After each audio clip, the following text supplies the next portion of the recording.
the only way to really determine whether or not the deal is good or not is what happens next. The only good parts of the deal would be things that are not in the deal is the way that I'd put it. The deal itself is trash, but it also might be the best deal available. Both those things are not mutually exclusive. It turns out that freeing literally 1,000 terrorists in favor of a few Israeli hostages is by any stretch of the imagination an awful deal that will result in more dead Israelis. There's no question that not only will more Israelis be taken and kidnapped because of stuff like this, is true of Gilad Shalit as well. It means that many of these people who are currently being freed to Qatar and Turkey are going to make their way back into Judea, Samaria, Gaza, and they're going to kill Jews again, because that's always what happens. With that said, obviously it's a high priority to the Israelis to get their people back, and trying to bring back those people, even at that high cost, may be something worthwhile, since it's probably the last best opportunity. The thing that President Trump was willing to do that Joe Biden was not, was to basically say to the Israelis, this isn't the end of the war. You can go back in if you need to go back in. And to say to Hamas, it's not going to get better for you from here. It's only going to get worse for you from here if you turn down the deal. Neither of those things were things that Joe Biden was willing to say, which is why you end up with this deal. And again, so I think that all sides could have pushed harder to get more hostages out. I do. Do I think that Israel has finished the job in the Gaza Strip? I don't, nor do I think that Bibi thinks that, or that the Israeli government thinks that. And what comes next in Gaza, no one really knows the answer to that. And certainly leaving Egypt and Qatar in charge of Gaza would be a fool's errand and an idiotic idea. So yeah, I would be shocked if this deal reaches phase two. If it turns into a quote unquote permanent ceasefire without any real framework for operations on the ground, then obviously that would be a gigantic failure by the Israeli political establishment, because what the IDF actually performed in Gaza was a near miraculous feat of arms. To go into a heavily urban area, have essentially a terrorist to civilian kill ratio of 1-to-1 in that area. Well, yes, losing too many soldiers, but losing a bare fraction of the number of soldiers that Hamas lost, fighters and terrorist associates in this war. To then leave control of Hamas, of Gaza back to Hamas at the end of that would be a terrible loss. I don't think that that's Bibi's intent. I think Bibi knows that can't be his intent. The government will fall if that's Bibi's intent. And so, yeah, again, it's hard to assess the deal until you know what comes next. All I will say is I have yet to see a Middle Eastern, quote unquote, agreement that ever reaches phase two. There has never been a phase two in any of these agreements. Oslo never really reached phase two. A ceasefire agreement with Lebanon will not reach phase two. There's never a phase two. There's either phase two hasn't even been negotiated here. I mean, it is extraordinarily vague. So I think that everyone can hold all these conflicting emotions at once. Everybody's very happy to see the hostages home. We should be happy to see the hostages home. Everybody is devastated to see Israel give up control over militarily necessary areas like the Netzarim corridor. They should be very unhappy about that. Everybody should be very unhappy about watching murderers, actual abject child, women, entire families, murderers being released back to Qatar and Turkey. That is an act of tremendous horror. I mean, I know people who whose relatives were killed by people who are now being released, and every one of those lives is worth just as much as any other life. And so, I think that we can have all of these mixed feelings without suggesting, number one, that there was an easy solution, which I think there was too much demagoguing of this entire thing from the beginning.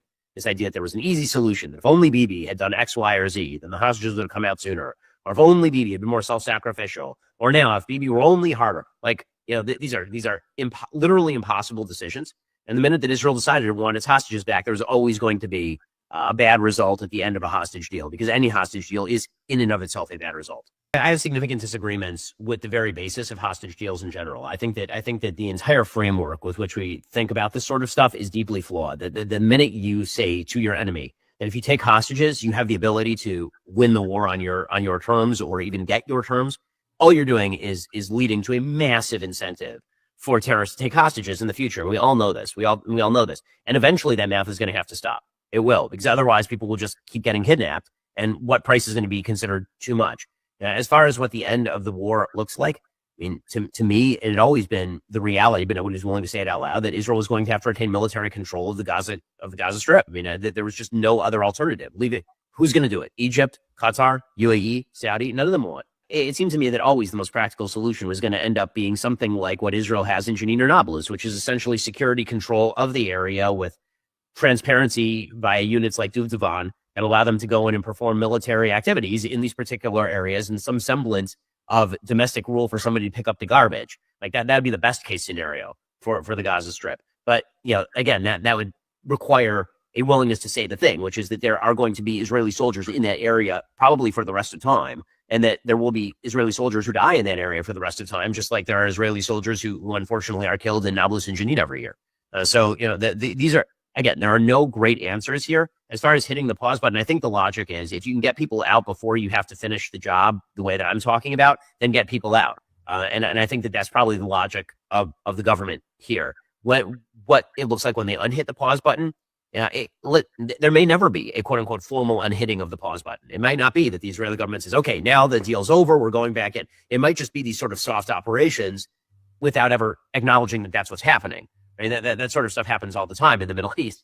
I mean, right now, Israel is supposed to be at the end of a ceasefire in Lebanon, and Israel has retained forces in Lebanon because Hezbollah keeps trying to interpolate its own forces into southern Lebanon. So, I think that what you'll end up with is sort of a grinding new status quo in the Gaza Strip is the most likely scenario. And as far as, the possibility of refugees in Gaza leaving the Gaza Strip, if they want to go, it's bizarrely non-humanitarian to tell people they have to stay in an area that literally has no livable running water or homes. And that's the fault of Hamas. But I mean, what exactly is the alternative? You leave 2 million people in an area that is going to be rubble for the next 20 years? The entire area is rubble. And by the way, it should be rubble because Hamas turned the entire place into a terrorist base. You turn terrorist bases into rubble. And so, if people want to leave and they want to go to Egypt or Qatar, I think it says a lot about Egypt and Qatar that they're perfectly willing to keep them in these supposedly inhumanitarian conditions rather than letting them into Egypt or Qatar or Jordan or anywhere else. We're not saying it, right? President Trump is saying this stuff out loud, and he should be saying this stuff out loud. I mean, the reality is, forget about taking refugees. Egypt has had the most solid border of Gaza is the border with Egypt. By far, it was much more solid than the border, as it turns out, that Israel had with the Gaza Strip prior to October 7th. Egypt's border had triple barbed wire fences and these massive impediments. And by the way, there's nothing on the other side of that border in Egypt. It's not as though there are gigantic settlements on the other side of that border. It's not like a Gaza envelope that's heavily lived in. Is not a bunch of Moshavim over there? There's nothing. It's a desert, and they still wouldn't let them in. And the reason they wouldn't let them in is because what everybody knows in the Middle East, but nobody's willing to say out loud, is that the Palestinian population is deeply radicalized.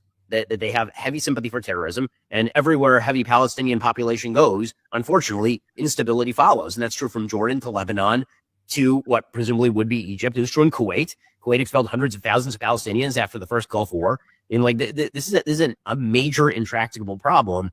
And again, acknowledging that would at least be an honest way of going about the issue.